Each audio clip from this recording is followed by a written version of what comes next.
السلام عليكم. لا تنسوا الإعجاب بالفيديو والاشتراك في القناة تشجيعا لنا لنستمر بنشر المزيد إن شاء الله.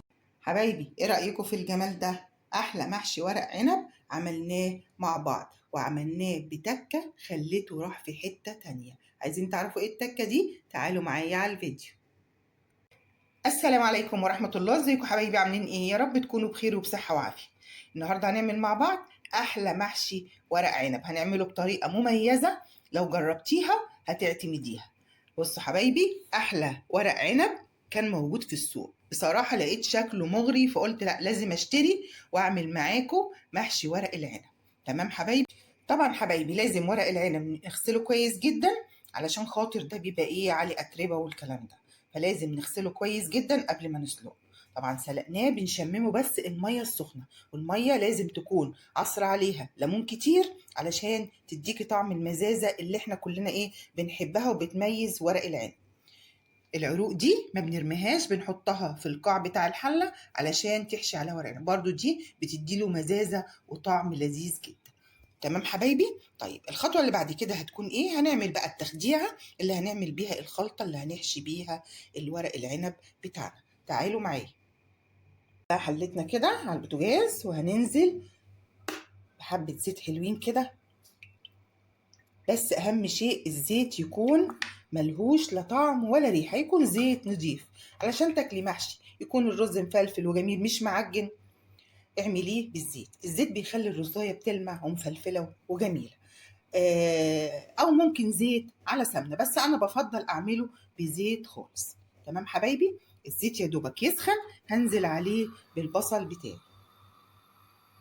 دلوقتي حبايبي هننزل بالبصل.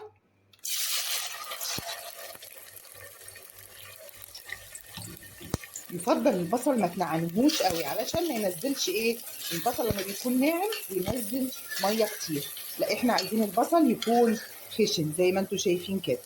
اي محشي بتعمليه خلي البصلايه تكون خشنه، تكون الحتت ايه مش ناعمه قوي، علشان ايه ما ينزلش الميه بتاعته، ميه البصل.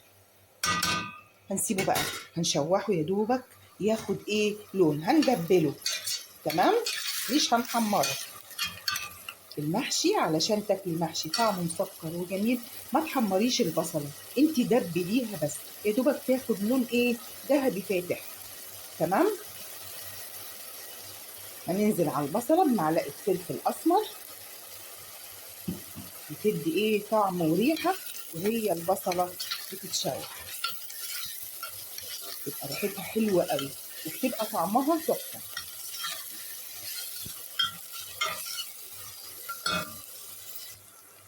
دلوقتي حبايبي البصله بتاعتنا يا دوبك اتشوحت، بصوا اللون اللي خدته، لون ذهبي فاتح خالص. تمام؟ هننزل بقى بالطماطم بتاعتنا. الطماطم لازم تكون تقيله، ما تبقاش ايه تزوديها ميه فتبقى صيصه منك كده، لازم تكون تقيله. بسم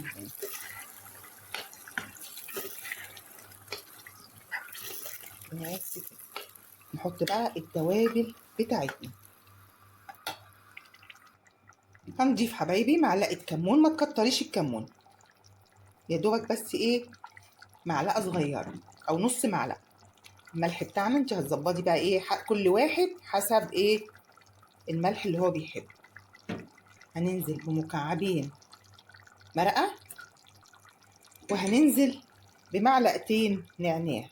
النعناع ده بقى هيخلي الجيران تخبط عليكي وتقولك انت ضايفه ايه على المحشي، نخلي ايه المحشي كده ايه قالب الدنيا، بيبقى تحفه، بيدي ريحه وطعم للمحشي خطير. دلوقتي حبايبي احنا حطينا كل التوابل بتاعتنا والتخديعه بتاعتنا خلصت خالص، هنسيبها بس 5 دقايق، مش عايزينها تنشف، احنا عايزينها تتخدع بس 5 دقايق، وهنقفل عليها وهنشوف بقى ايه الخطوه اللي بعد كده هتكون ايه. كده حبايبي ده كيلو رز غسلناه كويس جدا وصفيناه كويس جدا برضو. هننزل عليه بالخضرة بتاعتنا، عبارة عن ايه، شبت بقدونس كزبرة، الخضرة اللي انتوا بتحبوها، بس جربيه ب3 انواع شبت بقدونس كزبرة، بتبقى تحفة تحفة تحفة. تمام حبايبي؟ هننزل بقى ايه بالتخديعة الجميلة اللي احنا عاملينها. نقلب بقى كل الحاجات الجميلة دي. احلى تخديعة محشي وهتبقى احلى خلطة محشي. هنعمل احلى ورق عنب، كل حاجة عندنا جميلة.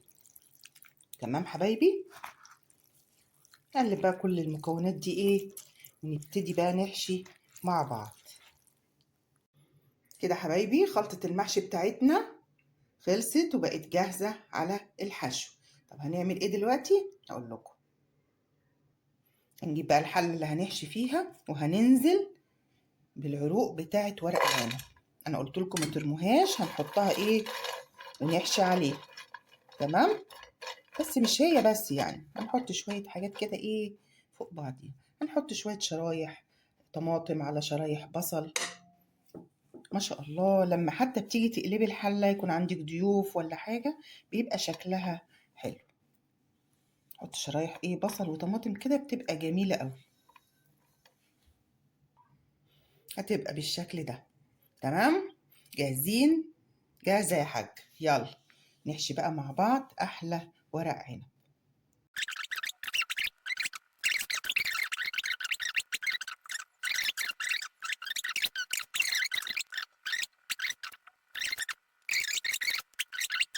وكده حبايبي خلصنا ورق العنب بتاعنا زي ما انتوا شايفين كده، تحفة. دلوقتي الخطوة اللي بعد كده؟ هنسقيه بقى الشوربة، وهنشوف اللي هنضيفه على الشوربة قبل ما نحطه على البوتاجاز عشان نكمل تسويته.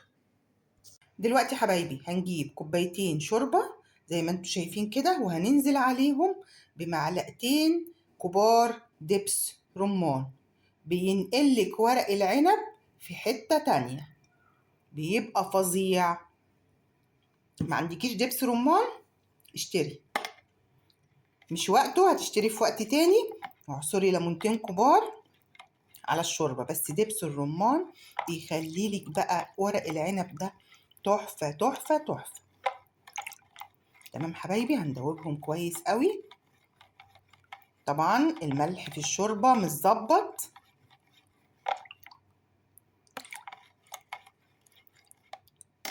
ما عندكيش شوربة، كوبايتين مية على مكعبين مرقة، مية دافية على مكعبين مرقة، دوبيهم كويس جدا، هتبقى أحلى شوربة معاكي. تمام حبايبي.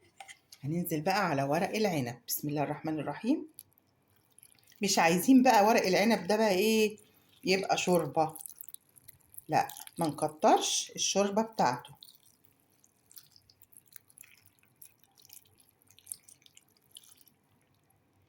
بس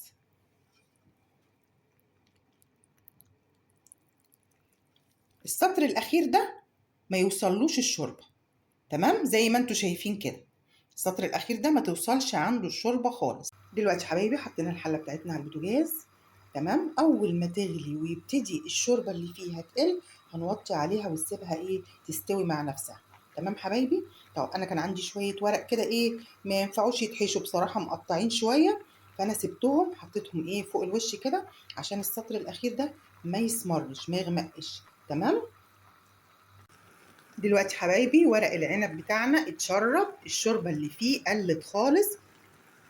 هنبتدي بقى نوطي عليه كده علشان خاطر يكمل بقى سواه على نار هادية. طبعا الحاجات البسيطة دي أنا بقولها ليه؟ علشان زي ما قلت لكم العرايس اللي لسه متجوزين، البنات الصغيرة اللي هي بتتعلم الأكل، النقط البسيطة دي ما بيبقوش عارفينها، فدي بتبقى مهمة جدا بالنسبة لنا، بالنسبة لهم هم. أما بالنسبة لينا احنا كستات بيوت طبعا عارفين كل الطقوس ده اللي احنا بنعملها دي كلنا عارفينها. تمام حبايبي. هنسيبه بقى يستوي على نار هادية كده ونشوف بعد كده هنعمل ايه. حبايبي ايه رأيكم في الجمال ده؟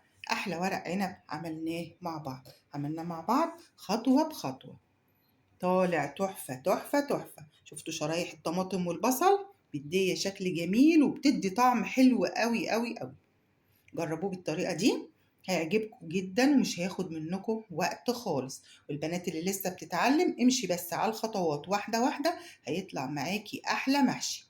حبايبي ما تنسونيش في الدعاء، لايك وشير، واللي ما اشتركش في القناة ياريت يشرفني بالاشتراك فيها عشان يوصل له كل جديد. أسيبكم في رعاية الله وأمنه، والسلام عليكم ورحمة الله.